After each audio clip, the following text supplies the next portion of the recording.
Hello. My name is Giancarlo Esposito, and I'm preparing to bring you my most monstrous villain yet, Anton Castillo, in Far Cry 6. While I've confronted some formidable foes in my time, I now face someone entirely new. You. Do you know what you're getting into? Taking on Anton? Fighting on the side of the guerrillas, whose means of overthrowing a powerful dictator include playing with dogs, building weapons from trash, and running rampant through the streets like an untamed circus animal? Anton possesses an exquisite firearm forged from solid gold. You wield a child's backpack. Anton has built a vast arsenal for his loyal army. You disrespect them. You steal their tanks as you scurry from building to building. But still, I'm sure that you'll put up a good fight. Just know that Far Cry is known for its larger-than-life villains. This is a legacy I intend to honor. Before you take up this romantic notion of being a freedom fighter, let me ask you a question. Are you prepared to die for your cause?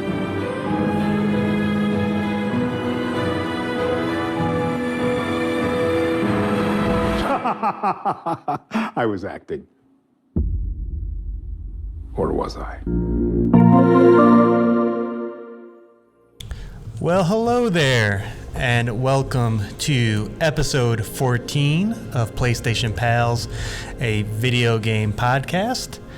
I'm your host, Nick, and I'm joined by the Majima to my Kazuma, John. John, are you ready to talk even more conferences?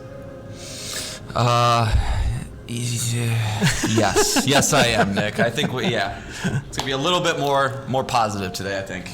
Okay, well, that's good to hear. To kick things off, that great segment, the Defcon level, it lasted a whole 3 episodes, and now we already have to kill it off because the likelihood of a PlayStation showcase is now 0, which we're going to get into. Sony had a state of play this week, and that state of play killed any chance of a Sony showcase. I think, John, unless you disagree, I think we're at a DEFCON 5.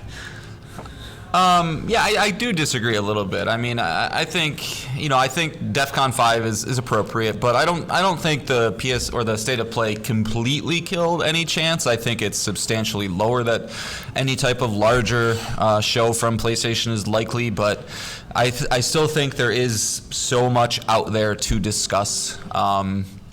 Unless if Sony's strategy it really is to drip feed everything just going forward, I think they need a larger show. So whether that's a showcase or whether they're just gonna bombard everything into Keighley's Game Awards or whatever. But I think it's fair to be disheartened, but and I wouldn't expect to see a showcase, but it's still possible, I guess. Sure. Well, we'll get into the details of the state of play, but nothing in the state of play was a reason why we said there would be a showcase. Exactly. So there's so many things left on the table that weren't in the state of play. So do you have any time frame in which your expert opinion on when one will be? Because do you think there will be one this year? I guess we'll simplify it to that. Yeah, I mean, obviously the biggest things that they need to talk about still is they need to have an official VR blowout, I would think. I think they would want to, they need to tell us the date, tell us the cost, things like that. That type of information seems like it's something that would be worthy of a larger show, but I could also honestly see them just dropping a little blog post. So I think you're probably looking at one of 2 things. You're either going to see a showcase, I would say, next month. I don't think that's likely, but if there was to be one positioned this year, I think it would have to fall in October. Sony doesn't really have anything big releasing in October, so they're not going to take any air out of the sails for anything. Obviously, November has God of War, so I don't think they'd push it into there. And if we're not going to see it in October, I would think it'd have to be early next year, because there is again, there's nothing from any of the first-party teams besides obviously God of War coming out and what we know from Insomniac. So I would think it'd have to fall in there. But if I'm now talking about there might be a showcase in 4 to 5 months, it's like, well, of course there's going to be a showcase. They're going to talk about stuff at some point, John. So like, what are we even talking about? But I just. It's just too weird that there's so much to talk about and they've been so quiet about things, which is exciting in one hand, but we need some info. Right, and it's also frustrating on the other end. Right, exactly. Because what are we playing next year other than all the games that got delayed out of this year into early next year? Well, what are we playing from first party Sony? That's kind of the big question. But yeah. All right, so goodbye Defcon level. This segment will not be returning, and then they're going to announce a showcase next week, which would be very funny. Yeah. That will lower the level of expertise that you seem to think I have. Yeah, because that is also true, because I can give you shit now because your September 15th date did not happen. So again, I know. Send your hate mail to PlayStationPalespod@gmail.com. Attention, John. Let him know how frustrated you are just with him because he set your expectations and let you down. So, well, at least I got the week right for Sony announcing something. I mean, if we're gonna throw some shade my way, I think we need to throw some shade to everybody else in the entire internet that said September 8th. I was closer, but that's fair. I will take any hate mail that you want to send my way. Sounds good. I'll be writing some myself.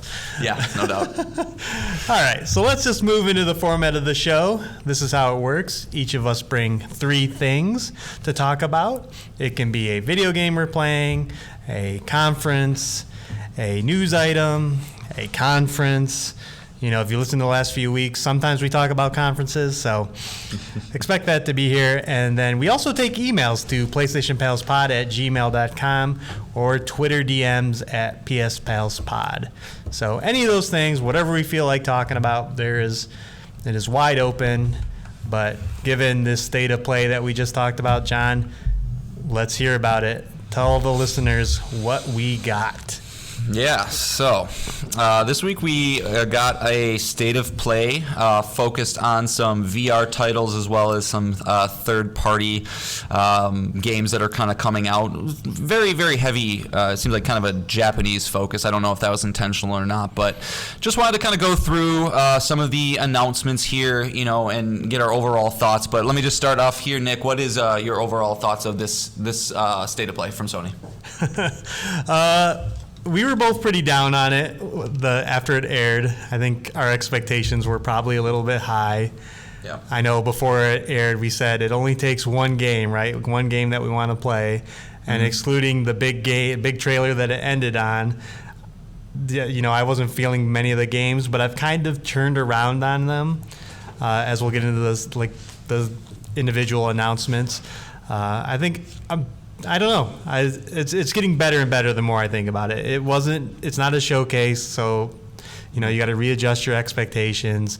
And it did announce some new games and a lot of new games, including some console exclusives to PlayStation, and ended on a God of War Ragnarok trailer that I know you and me wouldn't have watched had it not been in this event, but we did, and my God. Yeah, man, oh man, right? We're so close. Yeah. So I'm up on it now. I would probably, if we're going to rate it out of 5, I'd probably give it a solid 3. Just good. It was solid. Yeah, I kind of have a very similar take. I think there was a lot of external factors that really kind of swayed opinion one way or another, not really pertaining to the contents of the state of play, right? Like you said, kind of having this showcase expectation heading into the next Sony event in and of itself, starts to get your brain buzzing and starts thinking about, the crazy things like Bloodborne 2s and what have yous. But so kind of going into this and seeing, things we're a little unfamiliar with, or maybe some stuff that's not that top tier, causes somebody to think it wasn't that good. But upon reflection, like you said, I think it was a very solid, tight 20 minutes that we got. You know, they told us ahead of time that it was going to be 20 minutes. We were going to see 10 games to kind of temper expectations a little bit there. So that was nice to see. But I think it had some highs and some lows. So I just want to kind of go through and we'll talk about the different things that were shown. And then at the end, Nick, I might just have a couple questions for you. Sure. So first, right off the bat, we got a new trailer for an unannounced game. That is Tekken 8, obviously the 8th game in the Tekken franchise.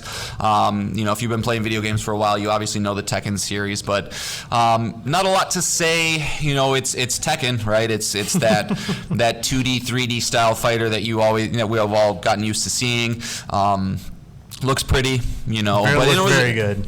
Yeah, it looked very, very good. Every time I watch a fighting trailer, I wish I played these games, but every time I try to, you know, it usually is not as fun as I hope it would be. But, you know, we kind of got a mix of CG and gameplay, so that was kind of nice to actually see some fighting actually happening in the trailer, and it's not just some weird, you know, two Japanese guys yelling at each other type deal. So, you know, if you're in the fighting game community, I'm sure you are pumped to see that. I have nothing bad to say about Tekken.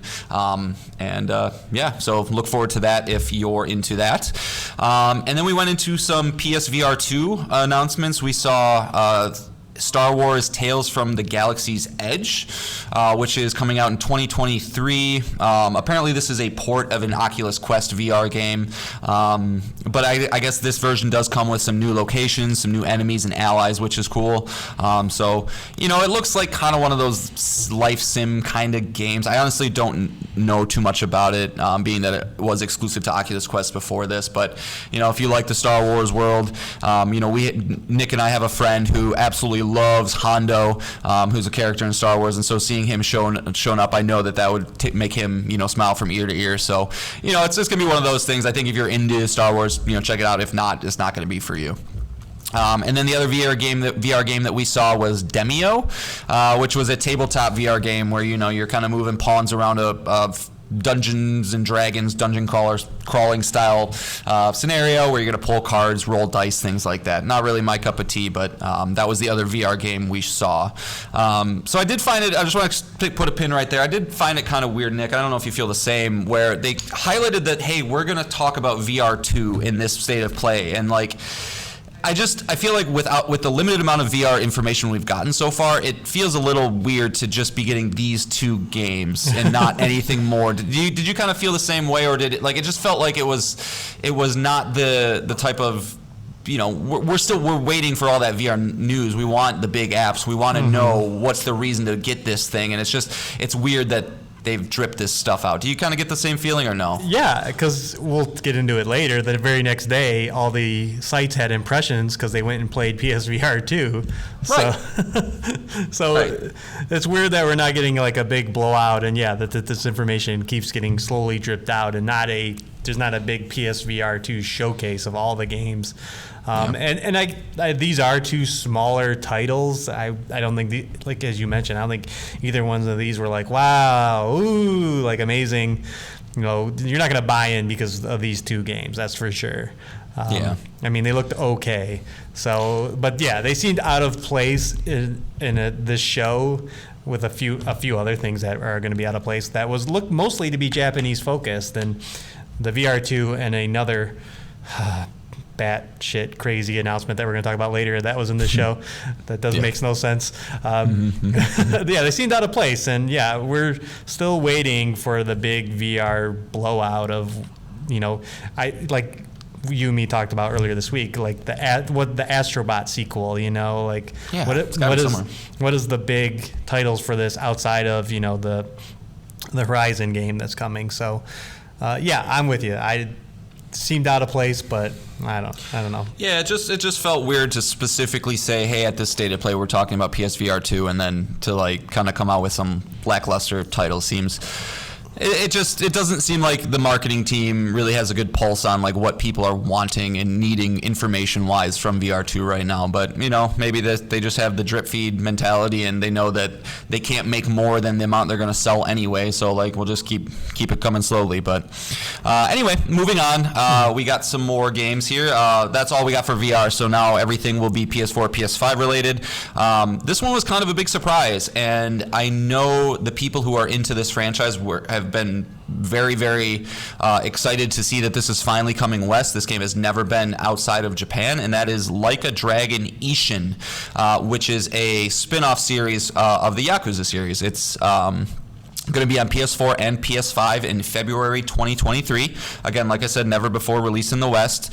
If you want a kind of a 10-second idea of what this game is, obviously it's Yakuza set in feudal Japan with swords, right? You're kind of walking around a small town, much like you do in Yakuza and Kamurocho, but your combat is not, beat 'em up style with punches and kicks. You're using a samurai sword, and I would imagine you're going to have that same sense of zaniness that you get in the Yakuza series, but that was a pretty cool one to see. All I know is I wish I liked Yakuza more. I don't dislike it, but man, if you are a Yakuza fan, you are eating good right now. Yeah, we'll get into even more announcements, but this game has all this returning characters too. Like you are playing Kazuma, just a samurai version of him, right? But like they have different names, right? Like I think it's even like same like facial features, so like the exact same models, but just like it's like gonna probably be this weird fever dream thing that you would play if you are very familiar with the Yakuza's 1 through 7. But yeah, that was pretty cool to see. Yeah. All right, and then we got another Hogwarts Legacy trailer. I think at this point, they're doing to us what they did with Deathloop last year, where you can obviously tell some of these games get contracts signed to be, hey, we want you to put this game in this many state of plays or this many blog posts or whatever the case may be, because I don't need to see any more of this game. I don't think anybody needs to see any more of this game. But the purpose of this trailer was to basically tell us that, hey, as a PlayStation user, you are getting, if you want to play this game on PlayStation, you're getting an exclusive quest, which comes with a shop and some other features as well. Do you have anything to say about exclusivity with this kind of stuff, Nick, or do you want? We can move on if you don't really. I was going to say it's been a while since we've had this. Like I remember Batman Arkham Asylum had the Joker. You could play as the Joker exclusively on PlayStation, and cases like that were very few because I don't know why companies do this. I don't think this would ever sway you from your preferred platform as an exclusive quest. If you're in like John's rich boy, lifestyle where you own all the consoles, and I played them on my LG C1, that you're going to be like, oh, well, I don't know where to get Hogwarts Legacy. I don't know. Oh, DLC is exclusive to play. I'm going to get on PlayStation now. I just don't think that conversation happens. So I don't know why these things occur, but I am not in those backroom deals, but I think they're dumb. Yeah, and that you have my exact point, man. It's like I want to see a scenario where there's somebody, sitting on his couch, right? He's looking for the next game to pre-order or buy, and he's got his Xbox, and he's scrolling through the store, and he goes, Hogwarts Legacy, I've been wanting to play this. And then he thinks about the PlayStation exclusive mission, and then he switches his console to the PlayStation and gets it there. I just don't see that happening. Maybe 50 people, and it's just the amount of backlash that seems to be kind of drawing, and like obviously with the Call of Duty acquisition that seems to have all this at a fever pitch. It's like I don't know if right now is the best time to be dropping something so stupidly exclusive that doesn't really push the needle in any which way. And I agree with you, man. I mean, it's never good to gate people away from content. And it should be noted that this has a 1-year exclusive deal, so it's not like it's coming to Xbox eventually. So what the fuck's the point? So just kind of weird. I hope we eventually start to see these kind of things just go away completely. It is nice that we don't see them as much as we used to, but still kind of weird. Hogwarts, please kindly fuck off until next February, please. Thank you. Yeah. Come out and be good. That's all. Yes. Yes. All right, and then we had Pacific Drive, which this is the first game from Ironwood Studios. I was pretty down on this trailer initially. It you kind of opens, it's this dark, foggy woods, obviously set in the Northwest, hence the title Pacific Drive. Don't really know a lot about what this game is, but after watching the trailer again, it is kind of interesting. You can kind of glean some stuff from it, and it takes place. I think the entire game you're in a car, right, where it seems like you're trying to escape this apocalyptic, scenario, right, where you have buzzsaws that seem to be going across the road. You have pillars that are raising in the middle of the road that you have to swerve and avoid. Big green goo bomb things that kind of make your car look like you can't see. So I don't really know what this game is. Nick, do you have any thoughts on what this potentially could be? I have a couple of my own, but I want to kind of see if you do. I had a feeling like it's some kind of roguelike, like a run-based game, but like 3D, like first-person driving and walking around and see how far you can get. Because there's a shot of a map of the character like driving past and then it ending on an X. So I can see like you have a map and all the times you've run out and died.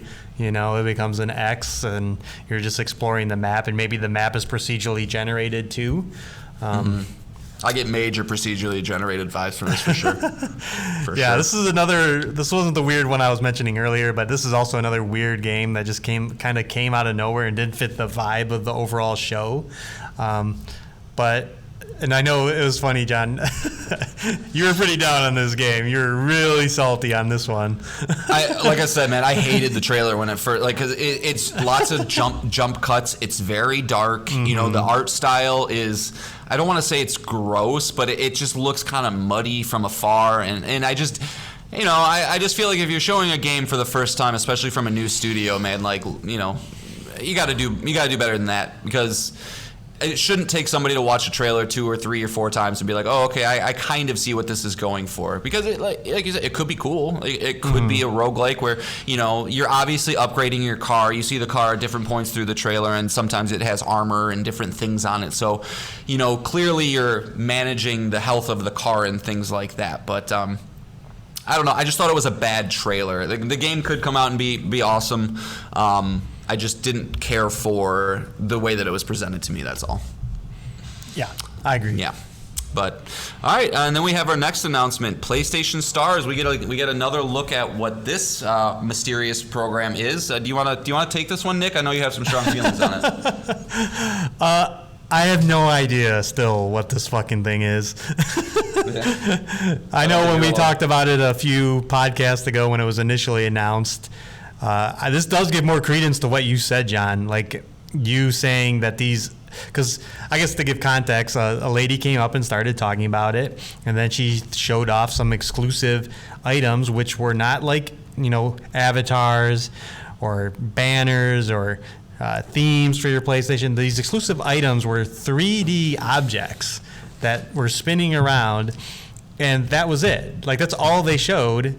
Digital objects. Yeah, right? digital objects. Yep. And you don't know, where am I seeing these?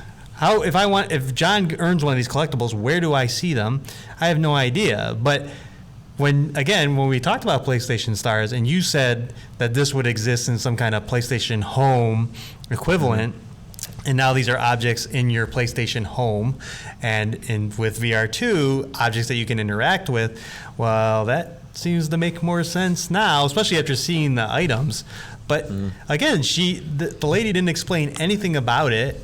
It's so frustrating. They didn't show how you earn it. We still know, like, if you get platinum trophies, you'll earn them and stuff like that. But there's yeah, it was the worst part of the whole show by far.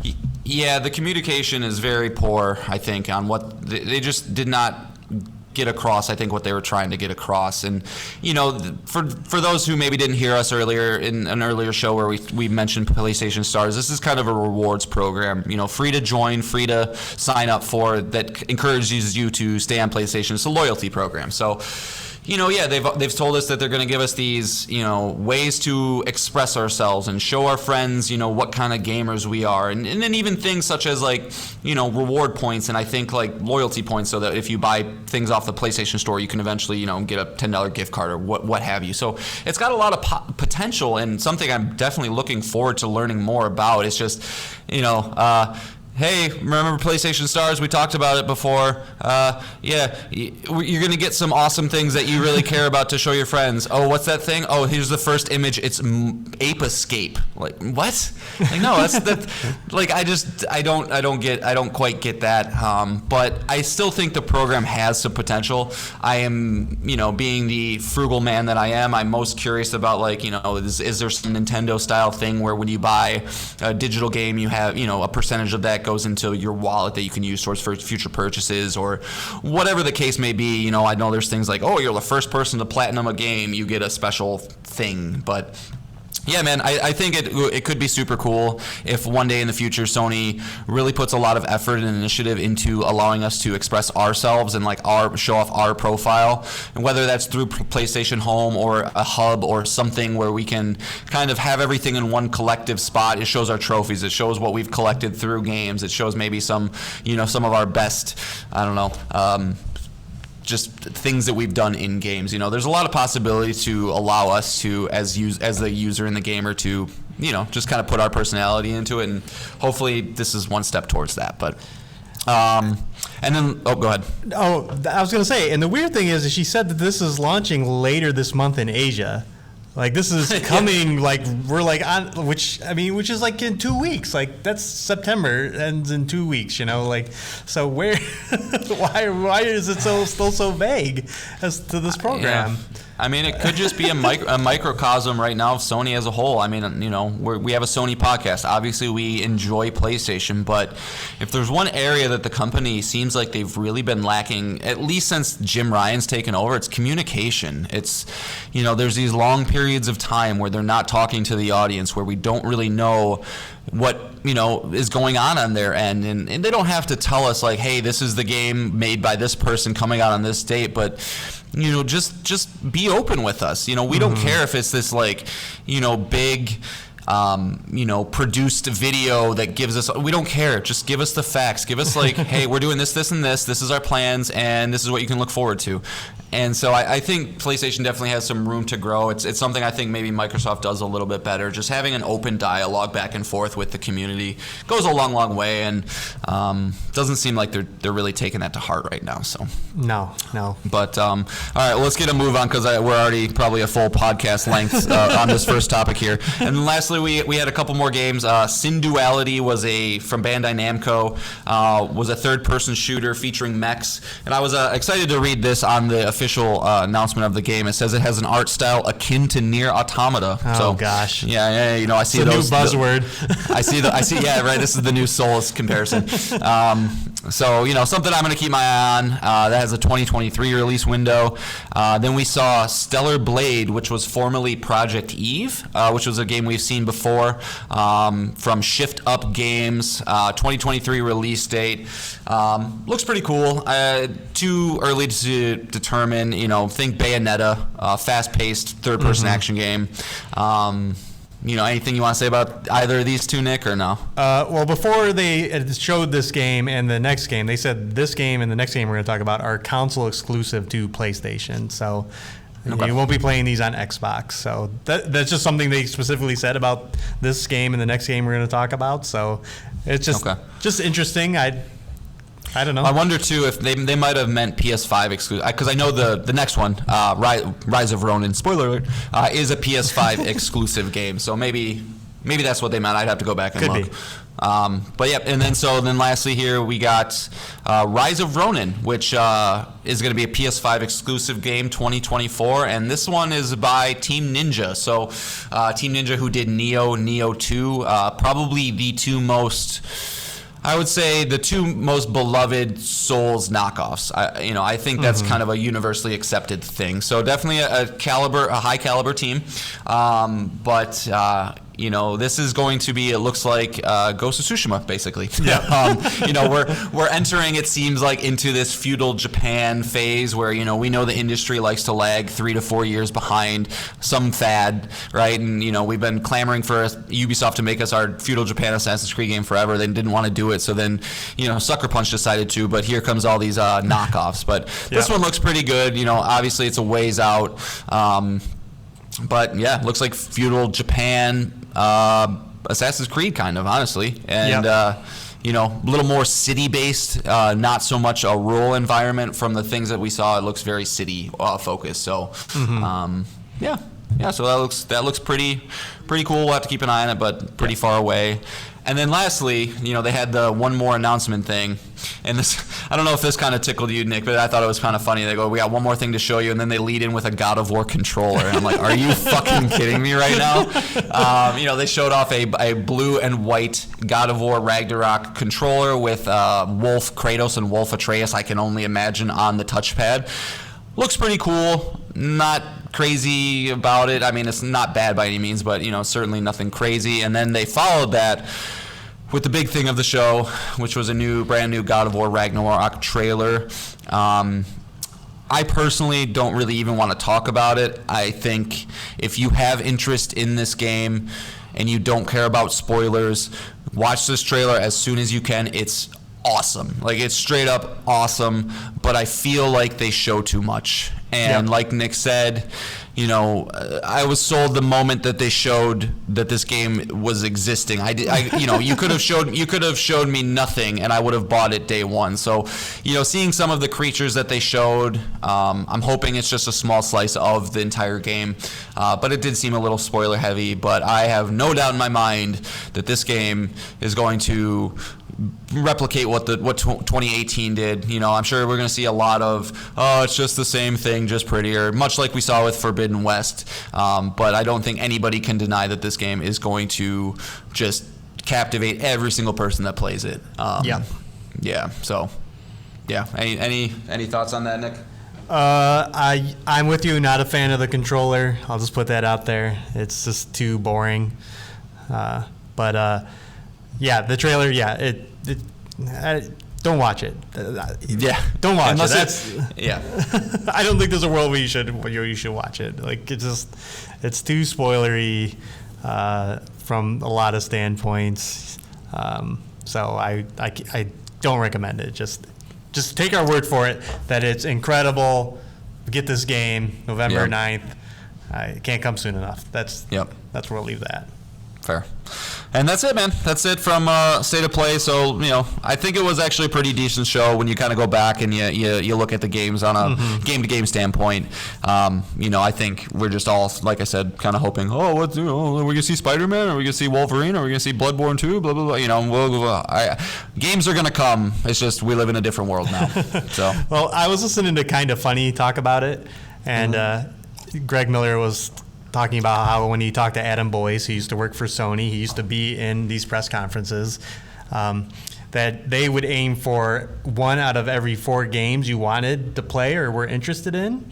Yeah. And so I know before we watched this, we said only 1, which would mean 1 out of 10, which is a horrible ratio, but I think this is pretty close to that 1 out of 4 games that you want to play. And the more I look at these games and I think about them, like Rise of Ronin, for one, is like, I didn't like it when I initially saw it because it is more Ghost of Tsushima, and by the time this comes out, there will be a Ghost of Tsushima and a Assassin's Creed set in the same setting, which we'll talk about in a second here.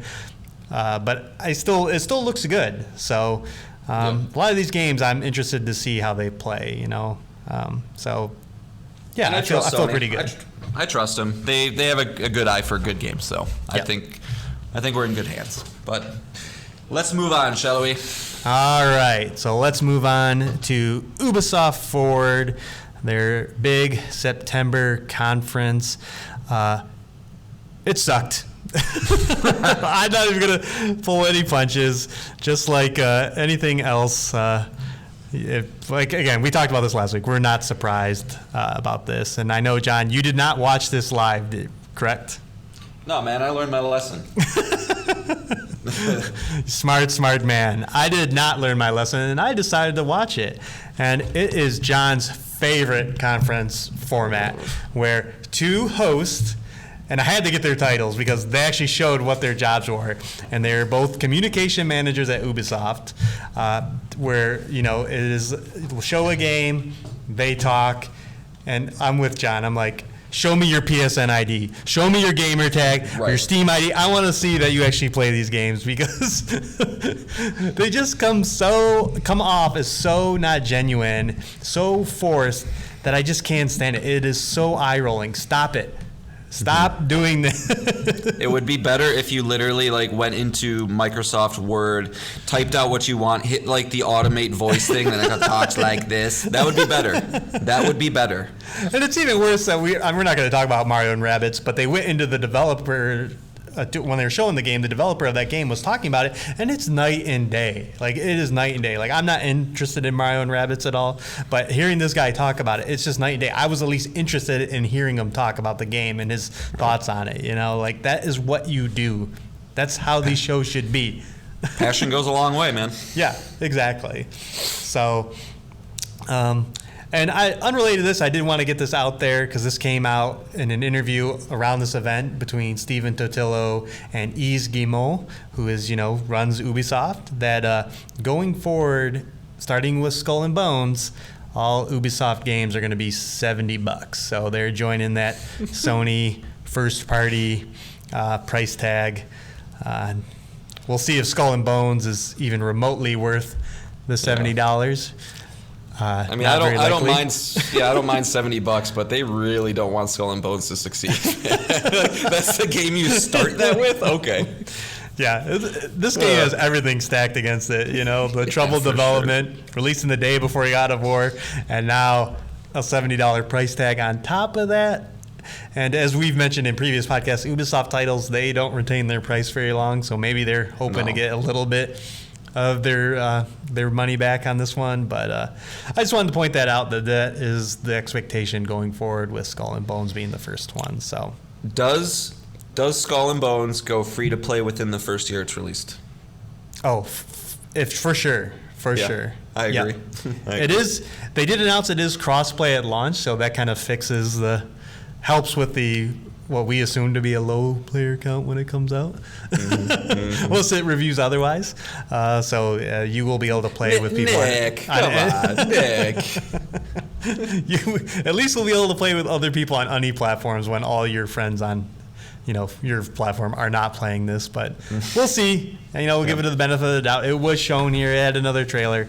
It still does not look great. Does the UI look as ridiculous as it did before?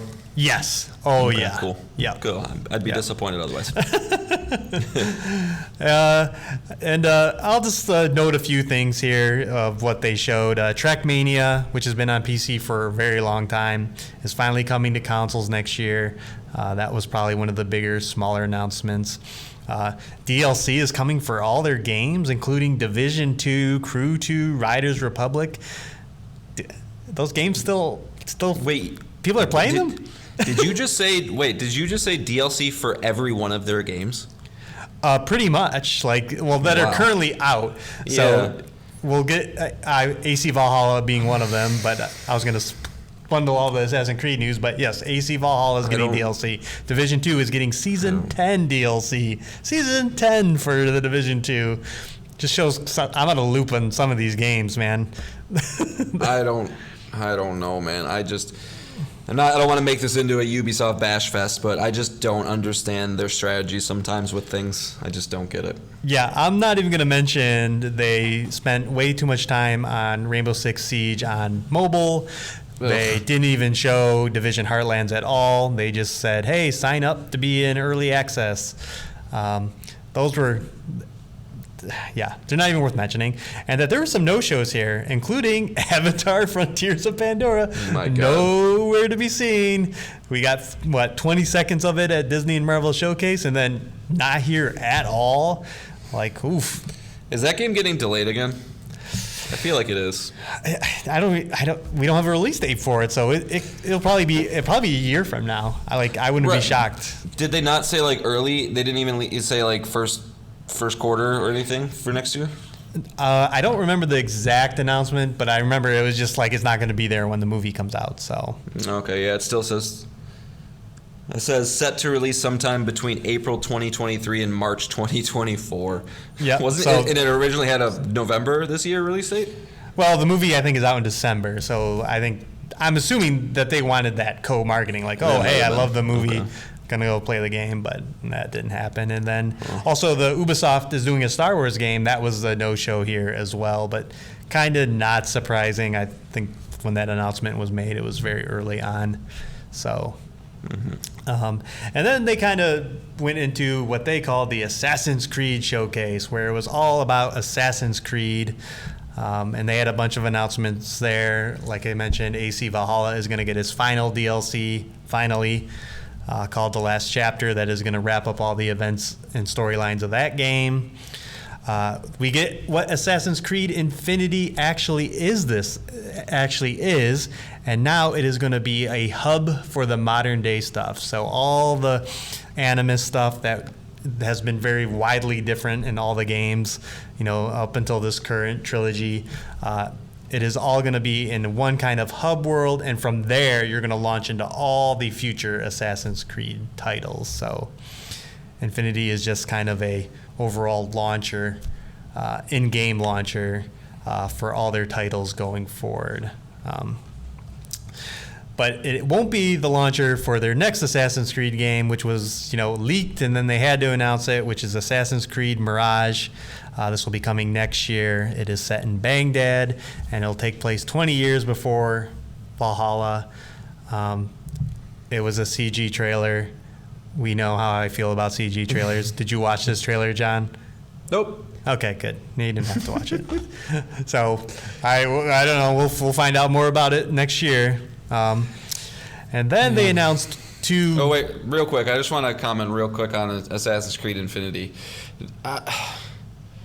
I just have a hard time with this strategy, right? With Ubisoft, is it not beneficial, like widely beneficial, to take your creatives, right, and whatever group of creatives you have in your organization, and let them create, right, and go crazy? And I feel weird that they're telling their developers, be like, hey, I know you might have ideas for something, but the only way that you can get creative is like you have to do this thing in this setting. Like, whenever you let your artists run wild and use their strengths and their tool set to create what they want to, you're going to get a better product out of it. You're going to get something with more passion, that doesn't feel derivative, that doesn't reuse the same assets. And dollars to donuts, man, I am going to be shocked if these Assassin's Creed games have any type of identity to themselves except for the setting.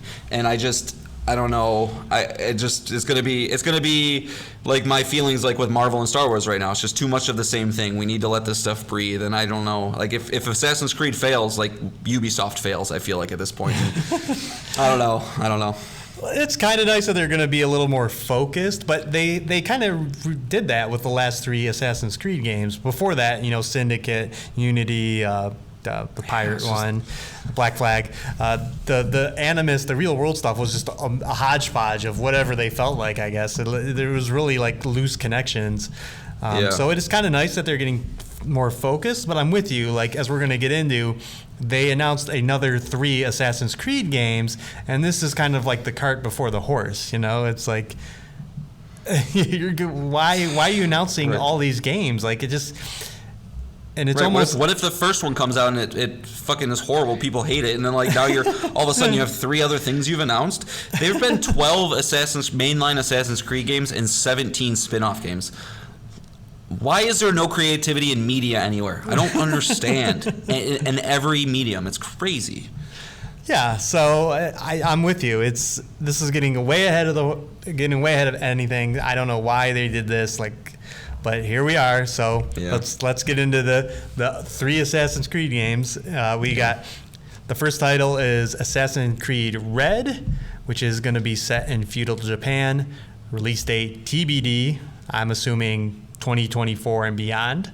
And again, with probably Ghost of Tsushima 2 coming out and now Rise of Ronin, it's a little too late to give us the Assassin's Creed we wanted.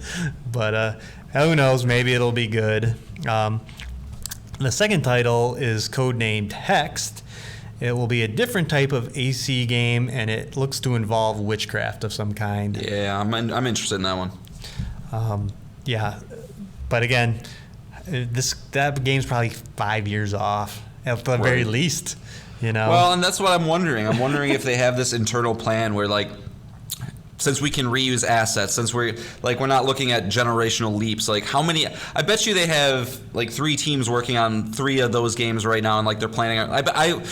I think those games are going to come out pretty quick behind one another. We'll see. I don't know if that's going to be true or not, but I don't think it's going to be the long turnaround time that we usually see. That's a good point, because Ubisoft games used to be a yearly franchise. I wonder if the plan is to get back to some kind of equivalent cadence, maybe a big Assassin's Creed game with a half step every other year.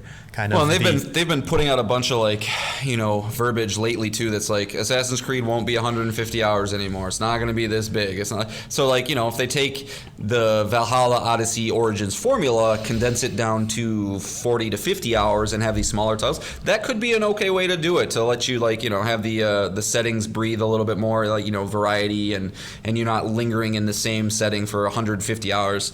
True. That could work. I don't know. Yeah. Anyway. One of Valhalla's biggest weaknesses is it just goes too long, and that's not even. I'd even play the season pass, the expansion, and then this other DLC. So I think they know. I think they know that too. Yeah. So, and then finally there is another Assassin's Creed game called Codename Jade. It is a mobile game, so who the fuck cares about that one? So maybe it'll be good, but again, this is a lot of Assassin's Creeds. Yeah, man. It's like you said. This is the thing they're leaning on. I mean, we're not even getting the fact they're doing a Netflix show and all kinds of other stuff with this franchise. So they're all in. It's a bummer to not have it. No other franchise showed up. I know I said no shows for the games that are announced, but there's no Far Cry coming. There's no Immortals, Phoenix Rising sequel. I did hear a rumor about that one. Too. That's a fair one. That game's dead, dude. That game's never coming out. I don't know. Like I said, I don't like the era that we live in right now, man, with media, where it's just like, hey, what works? What makes money?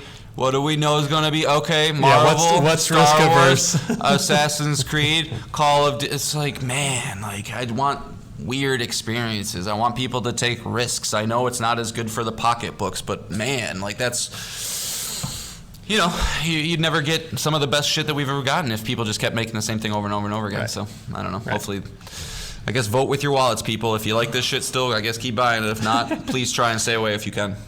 Yeah. I mean, overall, just a disappointing conference. No gameplay for anything except Mario and Rabbids, and all the DLC for existing games. They showed gameplay, but I mean, the laundry list of games that they announced and the games that weren't here, and it's just like, don't even have the show. Why bother? But some of these companies need to explain that they exist. Yeah, shareholders. Yeah, especially for Ubisoft. Who's very, just like a lot of these publishers, a little wounded right now. They seem to not know where they're going next, but yeah. All right, that is it. We can move on. Woo! PSVR 2, baby. Yeah. So, we just got I think on Wednesday, we got a lot of impressions and previews. It seems like the press was able to demo some games for PSVR 2. Among those games, we got the new Horizon Call of the Wild, or maybe Call of the Mountain. I should really know that title. I'm sorry, folks. It's Call of something. We're calling something. And we also they got to play Resident Evil Village. They got to play the new Walking Dead Saints and Sinners game.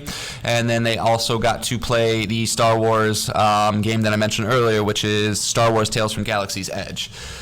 Just wanted to briefly kind of go over what the general consensus is here, Nick, and people are hyped. Mm-hmm. Unanimous unanimous praise all around. Kotaku, Polygon, IGN, GameStop, everybody who's gotten their hands on this thing says it's absolutely incredible, pushes VR forward, and really, I think it's making people excited for this thing. So, just kind of overall some of the different things that they said. First and foremost, this thing is pretty light and comfortable. They haven't officially said how heavy it is, but it sits on your head very, very nicely. The detail, right? One of the big things with this new headset is the 4K OLED screens, the foveated rendering, everything that they're trying to pump into this machine to make it look as crystal clear as possible. Obviously, get rid of that screen door effect that you saw with PSVR 2 or with PSVR. They knocked it out of the park. It seems like the screen door effect is not there at all. You can't notice that anymore, which is great. And from some of the snippets and clips I've seen of people talking about it, they've said that going into Horizon, it looks like a AAA graphical experience. It looks to them like Forbidden West does to us playing on PS5 on a TV, which is absolutely incredible. I know that that's what we need to achieve to get immersed into these experiences, right? VR is all about immersion. That's what we do it for. And so, having the screen door or jagged edges and things like that, it doesn't ruin an experience, but it takes you out of it a little bit. So if you're able to go into, the world of Horizon and you see a thunder jaw coming at you and it looks like it does in the game, that's fucking awesome. I'm really, really pumped to see that. A couple other things, the setup itself, right? We're getting rid of a lot of that clunkiness that we saw with the original VR. I don't know how many fucking cables you need to have plugged into your PS4 to play that thing, but I think it's at least 3 or 4. This just has that one USB-C go straight into the front of the headset, which I know some people were initially bummed that it's not completely wireless like Quest 2 is. But I think this is the right call. From everything that we've seen so far, this thing is a powerhouse, right? The graphics are better. The tracking is supposed to be impeccable.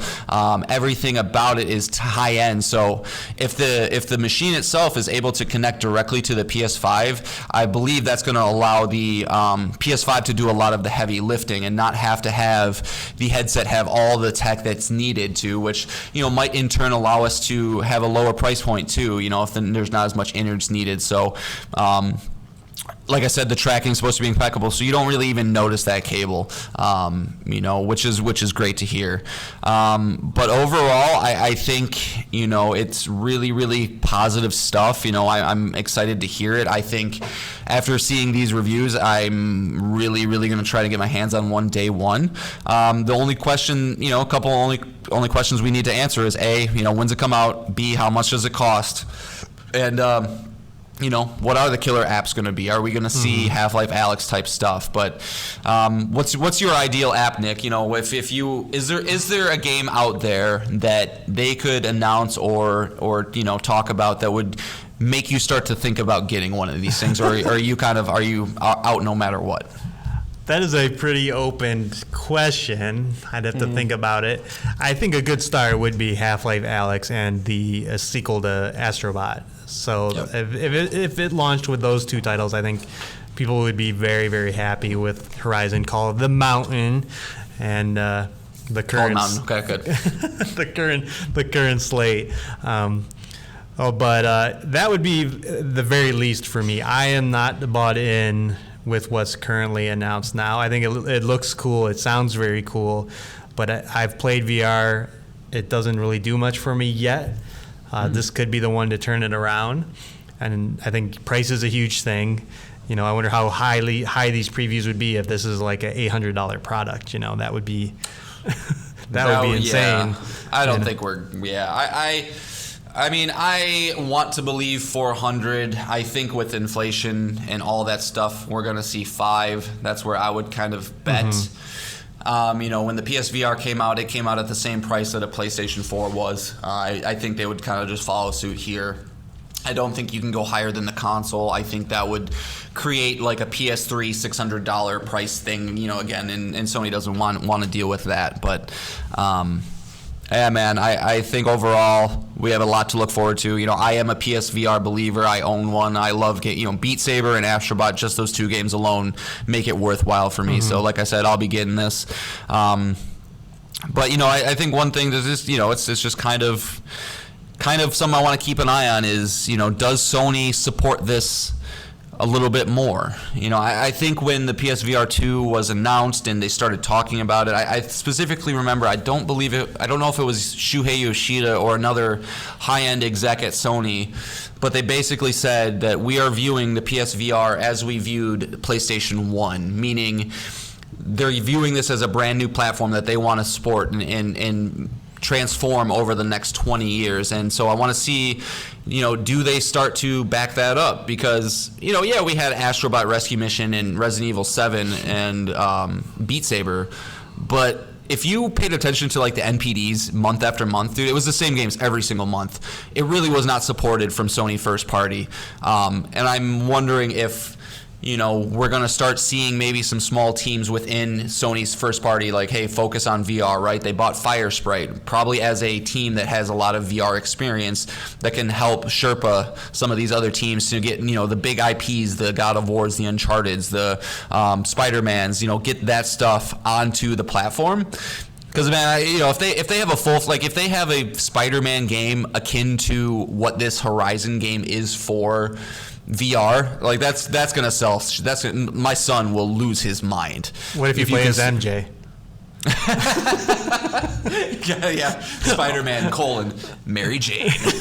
All the MJ sections in first person, and you take pictures of Spider-Man swinging around and fighting guys. Oh man, why'd you have to bring me down? Yeah, no, but I think they're gonna support it. I hope they support it. And if they do, I think they're going to have a big thing on their hands again. So, yeah. Any closing thoughts, Nick? Yeah, it's all about this lineup. What it's going to be. Do you think it's going to be first half of next year? I would like to think so, but that would be wild if it was fall of next year. That's a good question. I don't know. I mean, I initially wanted to jump at you and be like, yeah, for sure it's first half, but thinking about it, I'm going to say yes. I'm going to say that Sony has been so quiet on the games front because they want to leave the first half of the year kind of open for VR to let that breathe.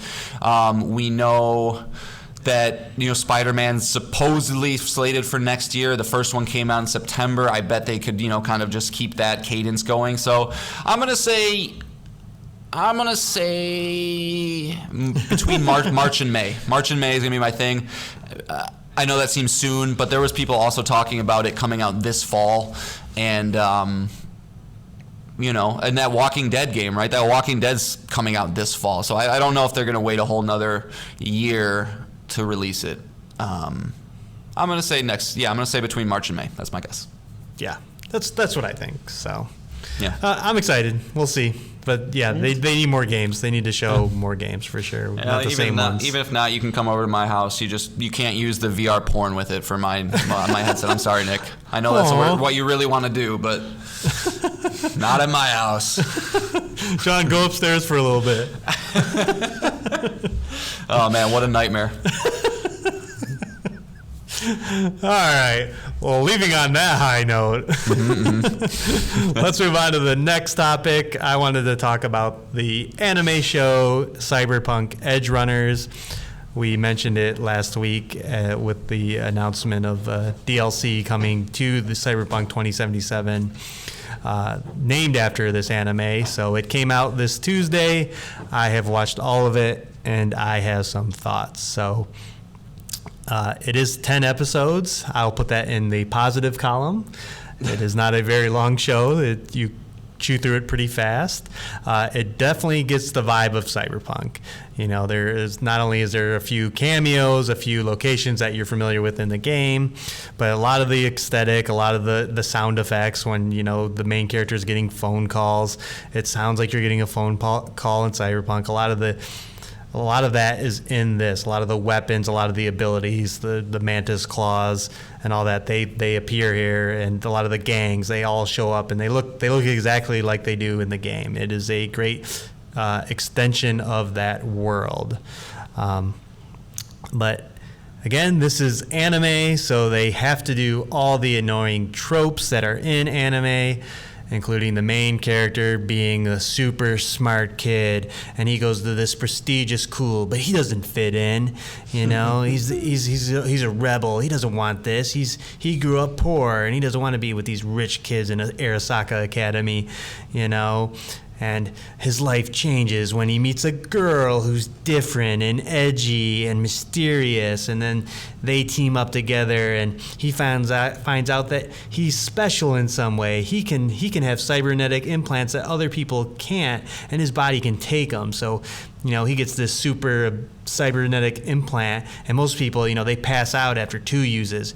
It's his first time using it. He uses it 8-9 times. Like, oh my God, what a rebel. And it's these tropes that I cannot stand. Get away from them. They make me roll my eyes. Like, it's insufferable. Like, I can't do it. Like, if you didn't have the cyberpunk aesthetic here, I would have been out after episode 2 for sure. Yeah. Like, I just can't. You know, like, it's so annoying. And I know, John, you saw the first episode. I'm assuming you're in the same camp in what you saw.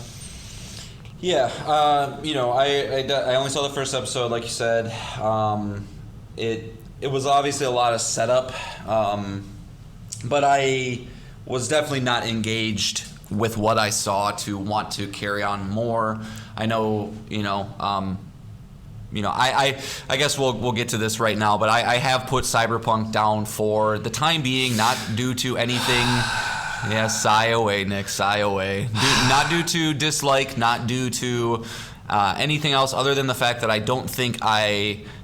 just don't think I timed it right. You know, if you play games enough, you know that sometimes when you pop something in, it's, you know, it hits a certain way, sometimes it doesn't. And I have a lot going on in my life right now, just between like my son starting kindergarten and my schedule and stuff, and kind of flip-flopping and changing around. I can't focus on it with the limited time I have. So I want to be able to play that game and play it in long periods of time, and right now is not that time. So that long explanation just to say I don't get a lot of the, you know, nods and winks and things that the show is doing compared to the game. But yeah, I think when we watched the first episode, I kind of called it. It seemed like, oh yeah, this is going to do the most generic type of storytelling possible. Which, you know, if you're an anime fan, you know, I know there's people out there, they don't care. This is what they like. They want all the tropes, they want all that stuff. So if you're one of those people, you know, have at it. It seems like IGN was pretty high on it, and other review sites as well. But, you know, if you're looking for something a little unique, and obviously you can speak more about it, so I will let you, maybe this one's not for you. You really are the heel of the show, our show, with your Death Stranding, now Cyberpunk. We haven't even gotten into Elden Ring, but you are just the... Again, send all your hate mail to PlayStationPalespot@gmail.com. Attention to John. Hey, tell him his game choices are dumb. Games. You know what, Nick? If you're gonna force me to play a game, you're forcing me to play specific games, I don't want to do this show. No, I've always thought, you know, play what you want to play. You know, I've really tried to take that to heart as I've gotten older in life. You know, time is limited. Time is the most valuable currency I think we all have, and you know, I just never wanted to put the disc in. And again, you know, I don't dislike it. I just want, when I play this game, when I absorb this game, I want to have that feeling. I know I can get there, so I'm gonna wait for it. You know, whenever I can get there. Whatever, man. Yeah, I know. I'm speaking reasonable and rational right now, and you have no way to shit on me. So, in all fairness, I'm teasing John. Again, I'm in the same boat. Like, if you don't like it, don't play it. Fuck you, Nick. Fuck you.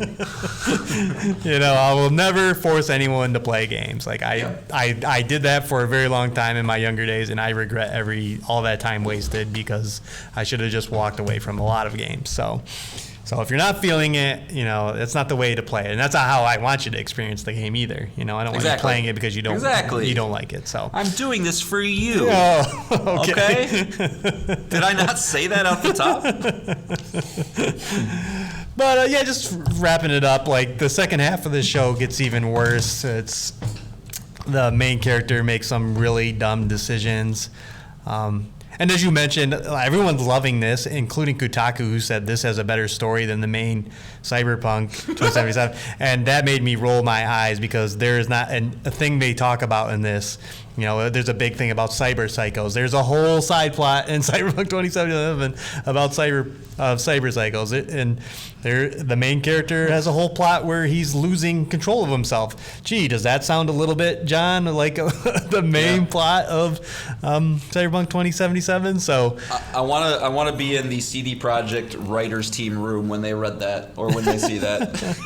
Are you fucking kidding me? Yeah. So sorry, Kotaku. I don't know what you're on. Everything in this is covered in the show, in the game. But again, it is very pretty. This is done by Studio Trigger. They've done a lot of, beautiful animes, and this looks great. It's just a visual feast, and it's not, even if you're not feeling it a lot. Again, 10 episodes at 20 minutes apiece. It's not a big commitment. So if, it's not the worst thing to sit through. It's just not. It was just not my thing. So. But I'm glad it exists. I'm glad, that. As we mentioned with HBO's The Last of Us and all these other game announcements, games adaptation announcements across all kinds of mediums, that it's cool that, video games seems to be the next comic book that, everyone wants to tap into it. So I'm excited that this got made, but I do not recommend it unless you really like anime and you really want to see what they did with Cyberpunk 2077 license. So. Gotcha. All right. Yeah, fair enough. That's it. All right, and then so just talking about a little bit of games here. So what did scratch my itch that I've been wanting, and game that I am wanting to go through and play. It's very comfy. It's not. I don't have to think about a lot. Oh my God, I don't have to think about a lot when I pop it in. Go ahead, Nick. Say your piece. This is salt in the wound. This just makes it worse. It's a better game all around than Cyberpunk. No, I'm playing Far Cry 6, and my heart. I know. So if you played Far Cry, you know what Far Cry is. It's the same shit. I've played Far Cry 4, Far Cry 5. This one, set in Cuba. Main antagonist is Giancarlo Esposito, which is fantastic. Breaking Bad is my favorite show of all time. So, when that man shows up, I'm immediately invested in it. But he's in Cyberpunk Edgerunners. You can watch it now. Yeah, exactly. I mean, I probably, if once I beat Cyberpunk, I might go back and watch it just so I can, have an opinion on the show versus the game. But I just wanted to talk a little bit about it. This game's been out for a while, so I know nobody's out there going like, "Oh, tell me about Far Cry 6, John. I don't know anything about it." If you've played an open world Ubisoft game, you've played exactly Far Cry 6. You're clearing bases. You're getting attacked all the time. You're stealthing. You're getting your little animal side or companions, all that good stuff. It's all fun, but it's nothing new. But I do think that this game kind of had a little bit of an unfair reception when it came out. This game, I'm going to look it up right now, actually, on OpenCritic. I think it's sitting somewhere in the 70s. This game's great, man. Like, if you know what this is, if you are comfortable just accepting that, yeah, I'm playing an open world game where I can go kill enemies and get upgrades and get better guns, like, it does it very, very, very well. It's sitting at a 76 on OpenCritic right now, which just doesn't seem fair to me, right? It's not reinventing the wheel. It's not doing what Elden Ring did to open world games or anything like that, but it runs perfectly. It's gorgeous. I genuinely am okay with like some of the side characters I've met so far. Playing as this guerrilla, in Cuba trying to get your land back. It all fits very well, right? I think a lot of people's favorite Far Cry, it seemed the consensus, is Far Cry 3. A lot of that reasoning being that they felt that the island setting fits Far Cry very well, and I agree with that sentiment with this game as well. The shooting feels good. It's always fun to pop heads and get through a base without being seen, but it is a generic open world game. So I understand that criticism, but it's super cheap. I think you can probably get it regularly for $15 nowadays. It's a Ubisoft games. These games drop like rocks after they come out. But it's scratching that itch for me. It's comfortable, like I said. It's something that I just wanna. When I get home from a long day, I get my kids. I play with my son. I get my kids to my twin 9-month-old girls to sleep.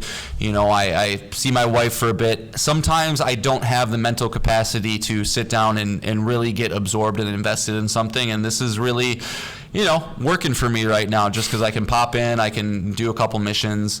And kind of get out, I guess. I just see you coming down in your basement. You're like, I'm gonna murder some Cubans. Let me murder one of these other dogs. Yeah. South Park reference if you don't know what that's from. It's obviously serious subject matter, but like. Playing through the game, it's very colorful. It's bright. When sometimes when you engage in enemies, the battle music plays, and in most games, it's like this one it's like this Cuban Havana like upbeat poppy stuff starts playing. It's hilarious. It's a real funny juxtaposition compared to what you're doing. So I just wanted to give a shout out to it. I think it's better than I thought it was going to be. It's better than I think the critics gave it. Because on one hand, I can see a valid criticism of a game being like, yeah, it's another one of these. But at the same time, when it does what it intends to do, I think in any medium, you have to when you evaluate something, you have to evaluate it through the lens of what is it trying to accomplish. It's not trying to, tell you the world's greatest story. It's not trying to reinvent the wheel, but it's doing, much like Horizon, it's doing all the things that it's trying to do very well. And I think, I think that's something worth applauding. And that's all I got to say on it, at least. Have you gotten any of the pets yet? I remember one of the cool things in the trailers was the like handicapped dog that you get, and you get a pet gator too. I have the pet gator. He's the first guy you get. Mm-hmm. His name is Guapo. He is wonderful. And then I just met the guy who has the dog. So okay. he is not my companion yet, but he's following this other guy around. So my guess is once I leave this area, he's probably gonna be like, here, take. I think his name is Chorizo, yeah. So take Chorizo, he'll watch out. It'll probably be something like that. So I'm hoping soon, because yeah, he's adorable. His back legs don't work, so he's a little wheelchair. It's cute. Do they add anything really to combat, or they're just another object of chaos, just running around the map, biting? Is Guapo just running around biting people? Yeah, I honestly, Nick, I typically turn them off because I like to stealth it if I can, and I find that if I have them on, they're not listening to me. They're going and biting people, and I want them to chill. So I usually just kind of have them off, unless if I am just going through the open world where they can kind of just go and cause chaos when they want. But again, they might change it up a little bit. I remember in Far Cry 5, all the different companions had like wildly different things that they enhance or not. So there might be like Chorizo, right? He's a tiny little dachshund. He's not going to murder a bad guy, but he might enhance my ammo collection, or I don't know. So there might be something like that. Okay. Yeah, that seems to be one of the more interesting things about the game, other than being yet another Far Cry game. So yeah, it's generic, man. It wouldn't be for you, but it's fun. Hey, I played Far Cry 3 and I enjoyed it, but I played it and was like, well, I don't need to do that ever again. And then they made 3 more games. So yeah, well, and then you got me who's like, oh, sure, I'll do it one more time. Yeah. All right. Final topic. We made it. I just wanted to give a kind of an update on some games that I talked about, over the last few podcasts. I hate when I listen to other podcasts and they're like, oh yeah, I'm playing so-and-so game and here are my early impressions and thoughts. And then, they never mention it again. And you're like, what? Well, what happened? Like, did you stop playing it? Yeah. Did you beat it? Did you not? Did you stop playing it? Why did you stop playing it? Like, did you let me know? And similar to why we had to give you guys an update on Death Stranding, I feel like it's our responsibility to go. This game's not for us. So, I got 2 games to talk about. The first one will be Saints Row, which, again, I still do not recommend it. I don't think I mentioned that it runs a kind of two subplots. One is the main story, and then the other is the side ventures, which is where you build a building, you do quests for it, and then they start generating money for you.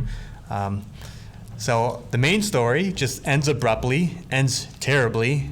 I'll mind you. I was just like, oh, I'm seeing credits. Like, what's going on? Nothing worse than when you see credits and you're like, wait a minute. I feel no resolutions. So that ended, and I was back in the world, and I'm like, yeah, I still have ventures to build. I haven't even built all of them. And I open my phone, and it's like, hey, let's build a skyscraper. And it's like, let's show our dominance of the city, and we're going to build a skyscraper. And there was 2 check boxes. One was completing the main story. So I was like, okay, I got that done. And the other one was build all the ventures. So I did that. I built all the ventures, and I unlocked the skyscraper. The skyscraper cost like $8 million, so it took me a little bit of in-game time to build this thing. And then I built it thinking, like, just like in earlier Saints Row, I would get this penthouse. I'd have this huge room I can go into, I had a big pool, a place for my gang to hang out in. I build the thing, and it is just a skyscraper with a helipad on top. It was the most disappointing thing I've ever gotten, I've ever worked towards in the game. I was so frustrated.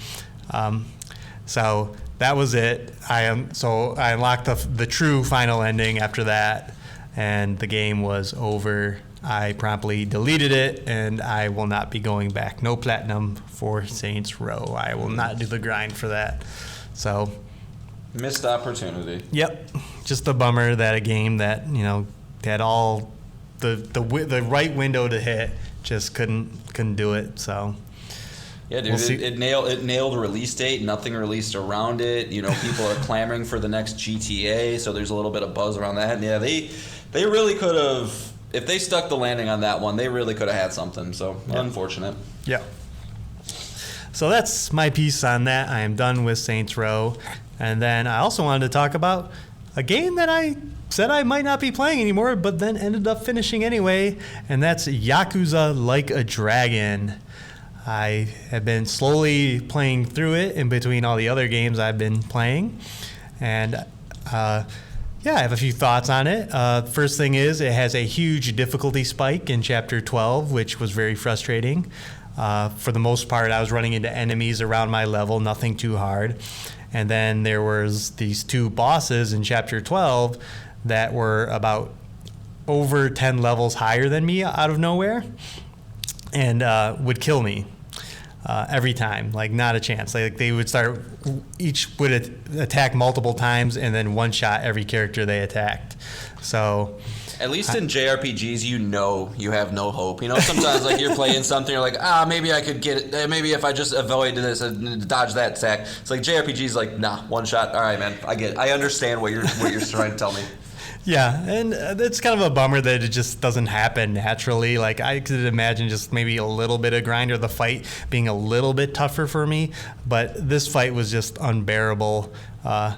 It sucks, so I had to go back and do some grinding, which wasn't too bad, but still, it's like to hit that kind of roadblock. I almost didn't come back. So after I got through that, I was able to get through the game and get to the final boss. And it's been so long since I played a JRPG final boss that, like, fighting this guy in his ridiculously large health pool and just kind of like stealing my team up for his super attack to make sure nobody died from it, and then slowly chipping him away for like an hour. I was like, man, I don't miss this at all. Like it's just not satisfying, like to be in a fight like that where it's like, it's this person, she's the healer. She can't attack because if she doesn't heal my whole party, like one of them will die soon, So every time it's her turn, she heals, and every time it's his turn, he does this, and so on and so forth. So it was just a bummer of a long drawn out fight, which I got through on the first try at least. So there's that. But then it got into the ending, and this ending is one of the best endings in any game I've played. Like it was rough. Like it was very emotional, very suspenseful. Like I'm just like, oh my God, what is going to happen here? And even then, I could not predict. It just went places, and it. Maybe one day I'll actually talk about it. If John, if you ever decide to play this game, I do want to. I need to find the right opportunity. Yeah. It was really good. I was glad that I finished it.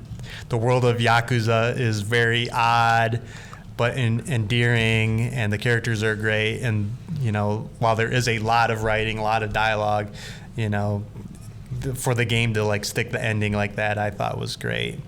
And there's plenty to play if you want to. Oh, you stole my line. Ha! Got him.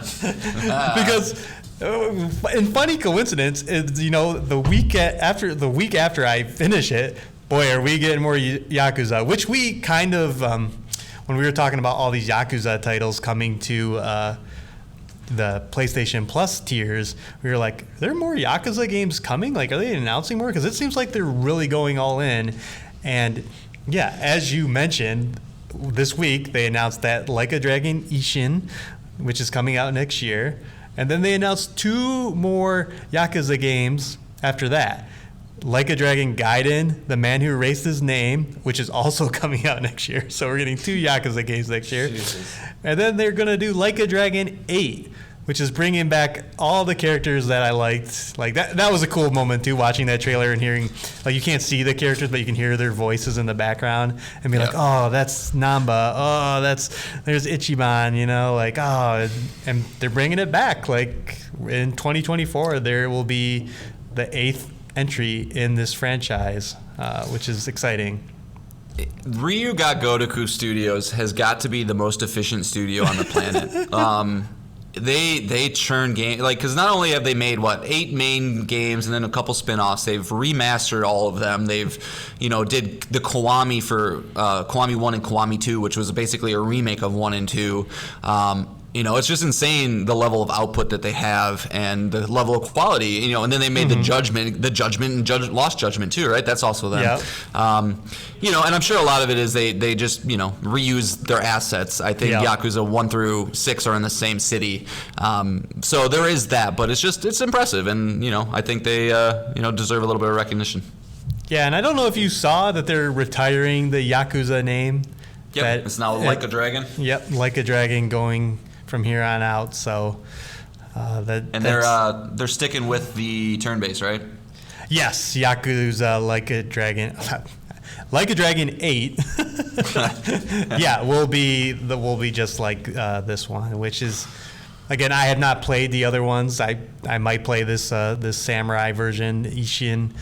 It looks cool. It looks pretty cool. But and again, I wasn't the biggest fan of this turn-based, but that was the first quote-unquote entry in this franchise using the turn-based. So if they can improve upon it and do what works well in it, and that's definitely the weirdness of it all, and maybe fine-tune the job system and stuff like that, it could be really good. It's definitely a game I will be keeping an eye out, because, like I said, this game, I don't even know if I was going to finish it, and then to finish it and come away with a really positive opinion on it. It was exciting. That was going to be my question. So is Yakuza, oh God, I just did it too. Is Like a Dragon 8, is that day one? Is that is that a wait for sale? Is that a no? Or is that I'm going to wait for it to come to extra at some point? Which would you lean towards? I don't know if I would buy it day one. I'd probably wait. It'd be one of those wait for reviews. If it reviews 8 and above, then and nothing else was coming out around it, I'd be like, yeah, strap in. I'll do more. Like kind of like a Far Cry 6 scenario. I don't think you want to be playing all these games right in a row, because they do drag on and they do have a lot of the same mechanics. But one every year or one every 2 years, yeah, I'm definitely excited to see where it goes, where they decide to take the franchise. So. Cool. Well, I got you to play Danganronpa and I got you to play Yakuza, so that's 2 zany Japanese games. Well done, Nick. Yeah. Well done. Yeah. So that's where I want to leave it. And like I said, with any game that we talk about here, I definitely want our podcast mantra to, at least, even if it's a one sentence, like fuck it, horrible. like Cyberpunk, fuck it, horrible, done. Yeah, exactly. To not leave these games out in the open for our listeners to be like, what happened? Like, did they beat it? Do they not like it? And if they don't like it, why not? Like, so. Fair. So cool. That is 6 things. We did it again, and hooray! No more press conferences! Yay! I know. I do find it funny that after this summer of press conferences, arguably the 3 best shows were 2 State of Plays and a Nintendo Direct. It's like, come on, guys, what are we doing here? Yeah, we didn't even talk about that, and there was some fun announcements there. Maybe we'll slip some of those announcements into next week. Yeah. Because there's a lot of games at the Nintendo Direct that are also coming to PlayStation, so that's exciting. So, John, we're done. What song do you want to leave them on? We are going back to the year 2011. I'm sure everybody's going to recognize it. We got Dragonborn from Elder Scrolls V Skyrim. The game's been released on every platform, so, why not play it on every podcast? So Anything with a screen. Yep. All right. Do we have anything to tease for next week? No, I mean, you have a game you need to figure out what you want to play. I mean, you got some free time coming up, so I'm sure you're going to have something to talk about. Yep. I'll have more Far Cry, and we will be getting those PlayStation Plus extra games. I don't know if we'll have enough time to bring them to the show, but Chicory and Spiritfarer, look out. They are definitely on my plate to see. Chicory for sure. So we'll definitely have thoughts on that. So, all right. Enjoy your conference-free weekend. You can sleep easy knowing there's not a shitty conference around the corner. Or is there?